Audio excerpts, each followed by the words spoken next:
اس کے ساتھ boarding house بھی کھولا جس میں طلباء کو کھانا پینا مفت دینے کا بندوبست کیا۔ اچھا، اب ہم نے اوپر پڑھا جیسے انہیں بہت زیادہ احساس تھا لوگوں کا، تو اسی لیے انہوں نے سب سے پہلے کیا ارادہ کیا کہ اپنے ہی گاؤں کے اندر ایک چھوٹا سا انگلش میڈیم اسکول کھولا، اس کے علاوہ انہوں نے ایک بورڈنگ ہاؤس کھولا۔ بورڈنگ ہاؤس ایسا ہوتا ہے جہاں پر جو بھی بچے پڑھتے ہیں یا جو رہتے ہیں ان کے کھانے پینے کا بندوبست کرنا یا ان کے رہنے کا بندوبست کرنا، یہ سب فری میں جو ہوتا ہے یہ کہلاتا ہے بورڈنگ، ٹھیک ہے، بورڈنگ ہاؤس کھولا۔ کچھ عرصے کے بعد شہر کے باہر ہائر اسکول اور ہاسٹل کے لیے ایک عالمی شان عمارت تعمیر کروائی۔ اب پھر انہوں نے کیا کیا، کچھ ٹائم گزر گیا تو اپنے اسی شہر کے پاس جو ہے ایک اسکول اور ایک ہاسٹل بھی جو کیا ہوتا ہے، جو پڑھنے والے بچے ہوتے ہیں جو پڑھائی کے لیے اپنے گھروں سے دور ہوتے ہیں اور وہ وہاں رہتے ہیں، اسے کہتے ہیں ہاسٹل۔ وہاں انہوں نے تعمیر کروایا، مطلب بنوایا، جہاں دوسروں کے ساتھ کسانوں کے بچوں کو بھی لا کر تعلیم دلوائی گئی۔ اب آپ یہ دیکھیں انہوں نے کیا سوچا کہ جو کسان غریب لوگ ہوتے ہیں ان کے بچوں کو بھی وہاں پڑھنا چاہیے اور انہیں بھی وہاں لا کر تعلیم دلوائی۔ یہ اسکول ابھی تک قائم ہے اور میر غلام محمد ٹالپور گورنمنٹ ہاؤس اسکول کے نام سے مشہور ہے۔ ابھی بھی وہ اسکول اس وقت موجود ہے اور اس کا نام آپ کو بتایا گیا ہے، ان کے ہی نام پر ہے۔ میر صاحب ایک رحم دل اور دیندار انسان تھے۔ دیندار یعنی کہ اللہ والے انسان تھے، نمازی پرہیزگار انسان تھے۔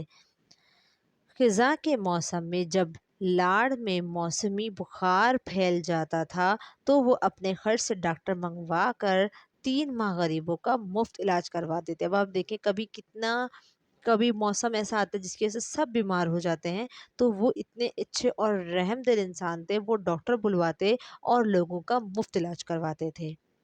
میر صاحب نے زنانہ تعلیم یعنی کہ لڑکیوں کی تعلیم اور صحت کے لیے بھی خاص بندوبست کیا، یعنی کہ لڑکیوں کے لیے ایسا ایک تعلیمی ادارہ، ایسی جگہ جہاں پر ان کو ہاسپٹل میں ضرورت ہوتی ہے اور لڑکیوں کو ضرورت پڑے تو اس کے لیے بھی ایسا ادارہ انہوں نے صحت کا قائم کیا۔ ٹنڈو باغوں میں لڑکیوں کی تعلیم کے لیے اسکول کھولا وہاں پہ تاکہ لڑکیاں تعلیم حاصل کر سکیں، اس لیے ادھر ایک اسکول باقاعدہ ایک گرلس کے لیے بھی کھولا گیا۔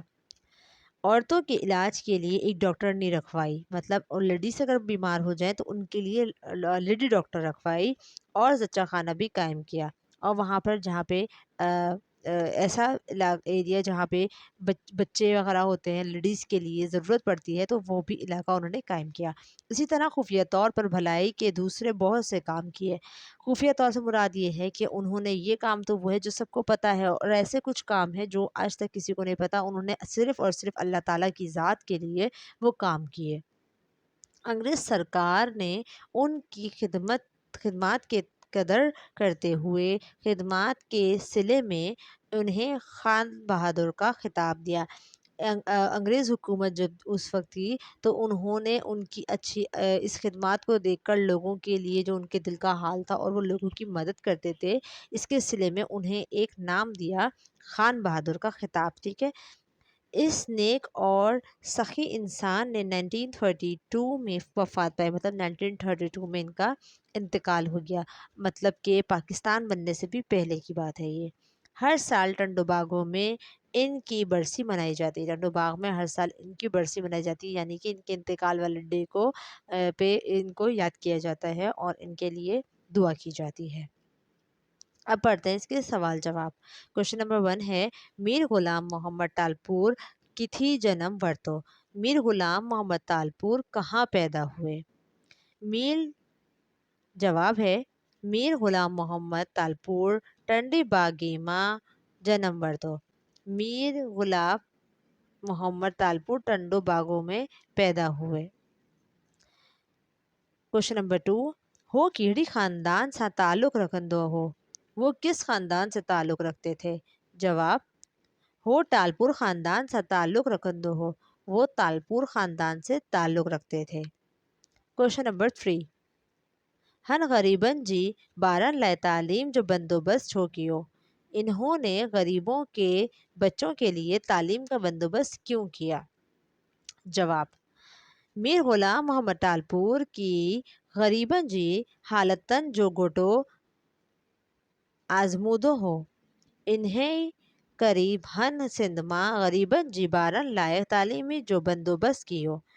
میر غلام محمد تالپور کو غریبوں کی حالت کا بہت تجربہ تھا، اس لیے انہوں نے سندھ میں غریبوں کے بچوں کے لیے تعلیم کا بندوبست کیا۔ کوشچن نمبر 4، ہن کیڑا کیڑا خیر جا کم کیا؟ انہوں نے کون کون سے خیر کے کام کیے؟ جواب، ہن سندھ ماں غریبن